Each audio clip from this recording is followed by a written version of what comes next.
একবার এই ছবিটা দেখুন, একই সাথে কিভাবে মিথ্যা ও ধর্ম নিয়ে ছড়াচ্ছে নোংরামি।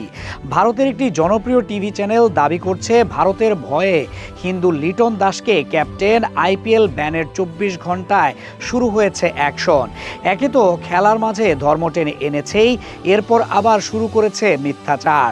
ন্যূনতম খেলার জ্ঞান নেই, পাশের দেশের সম্পর্কে কোনো জ্ঞান নেই, কে জানে হয়তো নিজেদের ব্রেইনও নেই।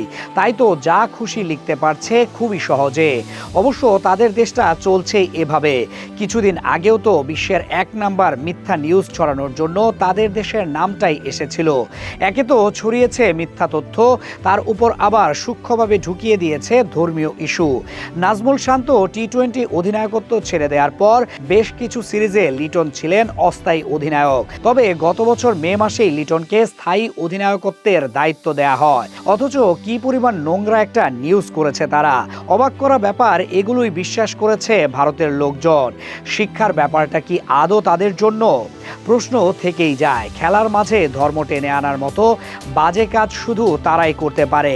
নায়াসিনামাইড ও স্যালিসাইলিক সমৃদ্ধ লিলি ফেস ওয়াশ, যা ফেসের ডেড স্কিন সেল দূর করে দেয় দ্বিগুণ ফাস্টার ব্রাইটেনিং। নিজেরা সবসময় ধর্ম টেনে আনার পর ধরেই নিয়েছে বাংলাদেশেও এসব সস্তা আবেগ বিক্রি হয় ও মিথ্যাচার চলে।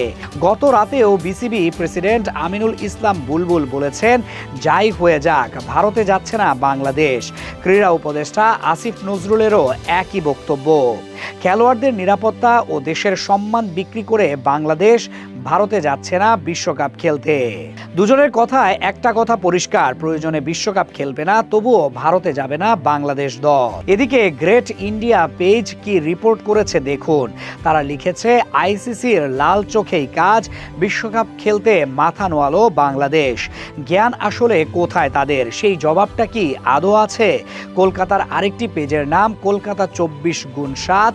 তাদের নিউজই দেখুন। আইসিসির চাপে সুর বদল বিসিবির। লাইন লিখে একটি প্রশ্নবোধক দিয়েছে, অর্থাৎ এটা ছিল তাদের প্রশ্ন। দ্বিতীয় লাইনে লিখেছে, ভারত আসছে বাংলাদেশ, বিস্ময়কর চিহ্ন। অর্থাৎ এই সিদ্ধান্ত যেন বাস্তব হয়ে গেছে। তারা অবাক, বাংলাদেশ তাদের দেশে যাচ্ছে, এবার কোনো প্রশ্ন নয়। তারা উত্তর খুঁজে পেয়েছে, নিশ্চিত হয়েছে বাংলাদেশ বিশ্বকাপ খেলতে যাচ্ছে ভারতে।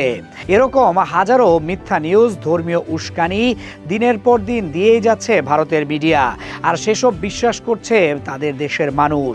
যদি এই ব্যাপারটা রবীন্দ্রনাথ জানতেন, তবে কবিতায় লিখতেন, রেখেছো ভারতীয় বানিয়ে, মানুষ বানাওনি। আসলেই তো, ওরা কি মানুষ হতে পেরেছে? পারলে অন্তত এত মিথ্যা বলার কথা ছিল না।